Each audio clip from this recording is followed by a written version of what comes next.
ààrẹ Bọ́lá Tinubu tún ti rí àtìlẹ́yìn àti òtẹ̀ ńlá gbà o lọ́dọ̀ àwọn olóṣèlú àti èèyàn pàtàkì ní ilẹ̀ Haúsá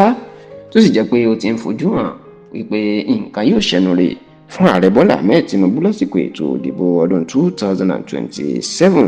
pẹ̀lú bí àwọn ògúnnágbòǹgbò ọmọlẹ́yìn ààrẹ àná ajagunfẹ̀yìntì Muhammadu Buhari tó ti ń gbé ìròyìn kiri wípé wọn kò ní ṣàtìlẹ́yìn fún Tinubu láti ṣe sáà kejì wọ́n ṣe ìpàdé ní ọjọ́bọ̀ tí ṣe ọjọ́ tọ́sídẹ̀ẹ́ ọ̀sẹ̀ tí a wà nú ẹ̀ yìí tó sì kéde wípé àwọn ti fòǹtẹ̀ lu ààrẹ Bọ́lá Ahmed Tinubu láti máa ṣe ìjọba ẹ̀kọ́jọ́ ọdún 2027 àti pé yàtọ̀ sí pé digbí làwọn wà lẹ́yìn ẹ̀ àwọn ò ṣetán láti tó kúrò nínú ẹgbẹ́ òṣèlú APC lọ sínú ẹgbẹ́ òṣèlú míì. ẹ rántí pé ìròyìn tí ń jà rẹ̀ pé inú àwọn ààrẹ àná ajagunfẹ̀yìntì Muhammadu Buhari kò dùn sí ẹgbẹ́ òṣèlú APC àti ààrẹ Bọ́lá Tinubu pẹ̀lú bó ṣe ń ṣèjọba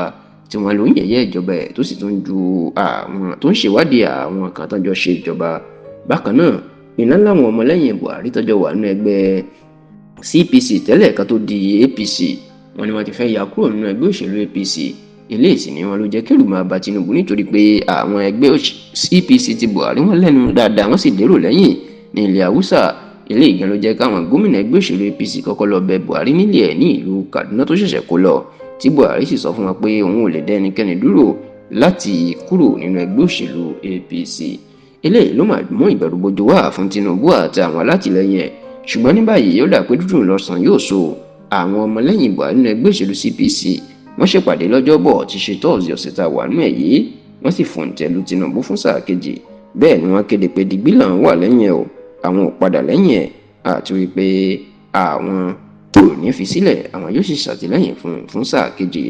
àwọn olóṣèlú tó jẹ́ ọmọlẹ́yìn Buhari tó jẹ́ ọmọ ẹgbẹ́ CPC tó ṣèpàdé náà ní gómìnà ìpínlẹ̀ Katsina tó jẹ́ ìpínlẹ̀ Buhari ọ̀mọ̀wé Dikko Rada ẹni tí gómìnà ìpínlẹ̀ Niger Umar Bago tó ran aṣojú wá gómìnà àná ní ìpínlẹ̀ Nasarawa sẹ́nẹ́tọ̀ Tanko Amakura gómìnà tẹ́lẹ̀ ní ìpínlẹ̀ Katsina ní gómìnà àná ní ìpínlẹ̀ Katsina tó jẹ́ abẹnugan ilé-ìgbìmọ̀ asòfin kékeré làbújá tẹ́lẹ̀ ex-House of Representatives Speaker Honorable Aminu Bello Masari òun náà wà nínú ìpàdé náà. alága àjọ tó ń gbógun ti ìlòkulò oògùn àti egbògi olóró èèyàn National Drug Law Enforcement Agency NDLEA ajagunfẹ̀yìntì Buba Marwa òun náà wà ńbẹ̀ bẹ́ẹ̀ làwọn bíi ọ̀gá àgbà iléeṣẹ́ Voice of Nigeria Osita Okechukwu òun náà wà ńbẹ̀ àwọn bíi Ọ̀kọ́ì Ọ̀bọ́nà Ọ̀bla tó náà jẹ́ amúgbálẹ́gbẹ̀ẹ́ fún Buhari lásìkò ìjọba tẹ́lẹ̀ náà wà ńbẹ̀ ẹni tó tún jẹ́ akọ̀wé ẹgbẹ́ òṣèlú APC tẹ́lẹ̀ Waziri Bulama òun náà wà ńbẹ̀ ẹni tó tún jẹ́ ọmọ ilé-ìgbìmọ̀ asòfin kékeré làbújá tẹ́lẹ̀ èèyàn Farouk Adamu náà wà ńbẹ̀ bẹ́ẹ̀ ni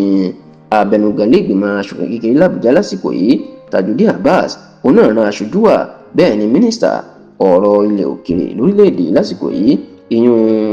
ọ̀gbẹ́ni Maitama Tuga òun náà àwọn náà ran aṣojú wá sínú ìpàdé láti fòǹtẹ̀ lu Tinubu fún sáà kejì.